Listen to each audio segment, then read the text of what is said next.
Hi hello నమస్తే welcome to మనం TV. నేను మీ చార్మి. ఈరోజు మనతో పాటు ప్రస్తుతం ప్రముఖ ఆస్ట్రో న్యూమరాలజిస్ట్ రెహమాన్ గారు ఉన్నారు. ఆయనతో మాట్లాడు. నమస్కారం సార్. నమస్తే అమ్మా.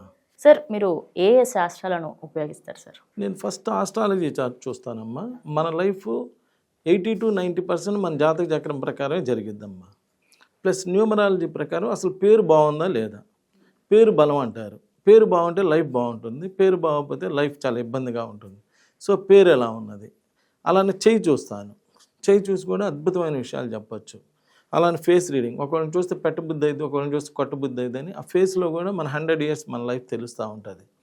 అదేవిధంగా signature is the most important in the life.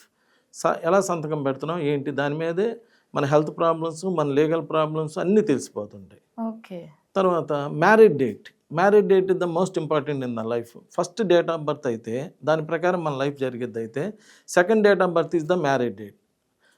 పెళ్ళికి ముందు ఎవడైనా ఎట్లయినా బతికిపోతాడు. ఆ పెళ్లి దగ్గర నుంచి అసలు ప్రాబ్లమ్స్ అనేవి ఉంటాయి. అంటే మ్యారేజ్ డేట్ బాగాలేకపోతే ఇలా ప్రాబ్లమ్స్ వస్తాయి. మ్యారేజ్ డేట్ కూడా బాగుంటే లైఫ్ బాగుంటుంది. సో మ్యారేజ్ డేట్ ఎలా ఉంది, ఇలా ఆస్ట్రాలజీ, న్యూమరాలజీ, పామిస్ట్రీ, గ్రాఫాలజీ ఎలా రాస్తున్నారు, ఈ రాసే విధానాన్ని బట్టి కూడా వాళ్ళ యొక్క మైండ్ సెట్ అనేది తెలిసిపోతుంటుంది. అలానే face reading, signature analysis, marriage dates, ఇలా ఇన్ని శాస్త్రాలు చూస్తాను. నేను చూసి ఒక అద్భుతమైనటువంటి రిజల్ట్స్ ఇవ్వటం జరుగుతుంది.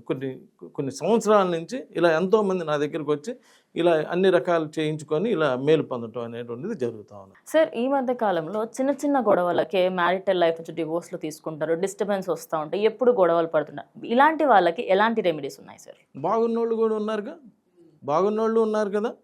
మీకు ఫెయిల్ అయిన వాళ్ళు తెలిసినట్టుగానే బాగున్నోళ్ళు కూడా ఉన్నారు. మరి ఎందుకు ఫెయిల్ అవుతున్నారు? మీ మ్యారేజ్ డేట్ బాగోకపోతే మీకు ఫెయిల్యూర్స్ వస్తాయి. అవునా?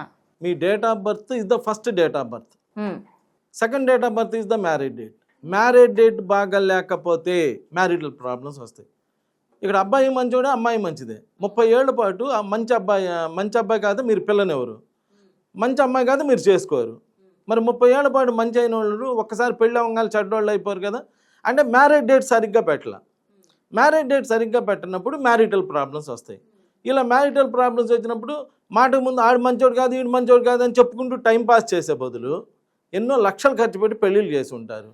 అలా అది టైంపాస్ చేసే ముందు అసలు ఎవరైనా ఒక ఆస్ట్రో న్యూమరాలజిస్ట్ని కలిసి అసలు ఇలా ప్రాబ్లమ్స్ వచ్చినాయండి, ఎందుకు వచ్చినాయి అనేటువంటిది అడిగితే, అయ్యా మీ డేట్ ఆఫ్ బర్త్ 3వ తారీఖు ఉంది, మీరు తీసుకెళ్ళి 6వ తారీఖు పెళ్లి చేశారు, 3, 6 రివర్స్ నెంబర్లు, 3 పూలు 6 కాయలు, 6 పూలు 3 కాయలు, అందువల్ల ప్రాబ్లం వచ్చిందనో లేదా ఇంకో దానివల్ల ప్రాబ్లం వచ్చిందనో చెప్పడం జరుగుతుంది.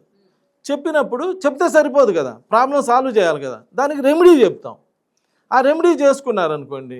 మొన్న అయితే ఒక అమ్మాయికి పెళ్ళయి 3 ఏళ్ళు అయిపోయింది. పెళ్ళి అవ్వగానే ఏదో ప్రాబ్లం వచ్చి అబ్బాయి వెళ్ళిపోయాడు. అయ్యా, వెళ్ళిపోయినాక ఆమె వచ్చింది నా దగ్గరికి వచ్చి, సార్ ఇలా 3 ఏళ్ళ నుంచి మా ఆయన లేడండి, నేను చాలా ఇబ్బంది పడుతున్నాను ఏంటంటే, నీ మ్యారేజ్ డేట్ ఏంటని అన్నీ సెట్ చేసి నువ్వు ఇలా చేసుకోమ్మా, నేను చెప్పినట్టు చేసుకో అని చెప్పా.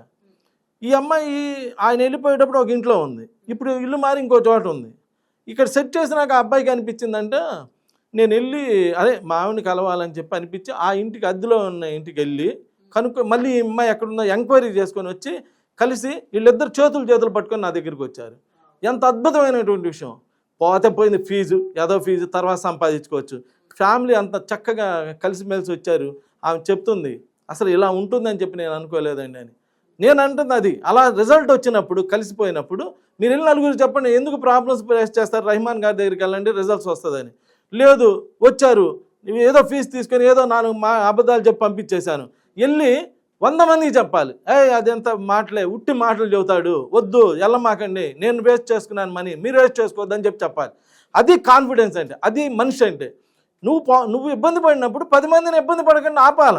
నువ్వు బాగుపడినప్పుడు సాటి వారు కూడా బాగుండాలి అనేటువంటి ఒక మంచి ఆలోచన చేయాలి. రండి, ఏమన్నా ఫ్యామిలీ డిస్టర్బెన్సెస్ ఉన్నాయో చెప్పండి, నా దగ్గర రండి. మరి వచ్చి ఫాలో అవ్వకపోతే నేనేం చేయలేను. ఇప్పుడు జ్వరం వచ్చింది, ట్యాబ్లెట్, మంచి డాక్టర్ ట్యాబ్లెట్స్ రాశాడు, నువ్వు మింగితే రిజల్ట్స్ వస్తాయి. నేను మింగను, అసలు ఈయనంట ఇది ఈ మింగితే తగ్గిద్ది అన్నాడు, నేను మింగకుండా ఉంటే ఎట్లా తగ్గిద్దో చూసుకుంటానంటే నువ్వే బాధపడతావు, నాకేం పోయింది, నీ ఫ్యామిలీనే ఇబ్బంది పడింది. కానీ మహా అయితే నన్ను తిట్టడానికి, ఆయన దగ్గరికి వెళ్ళిన రిజల్ట్స్ రాలేదని తిట్టుకోవడానికి ఉపయోగపడింది, కానీ నీ లైఫ్ అయితే సెటిల్ కాదు కదా. నేను చెప్పినట్టు చేస్తే రిజల్ట్స్ వస్తుంది. అందులో నేను ఒక సీనియర్ సిటిజన్, 40 ఏళ్ళు దాటిన వాడిని. నాకు కనిపించే వాళ్ళందరూ నా బిడ్డల్లాగా కనిపిస్తారు. వీళ్ళు ఎందుకు పాపం ఇన్ని బాధలు పడటం, వీళ్ళకి ఏదో ఒక మంచి రెమెడీ ఇచ్చి వీళ్ళ లైఫ్ సెట్ చేయాలనేటువంటి ఒక పాజిటివ్ ఆలోచనలో ఉంటాను కాబట్టి మీకు అద్భుతమైన రిజల్ట్స్ రావడం జరుగుతుంది. Thank you. Thank you sir.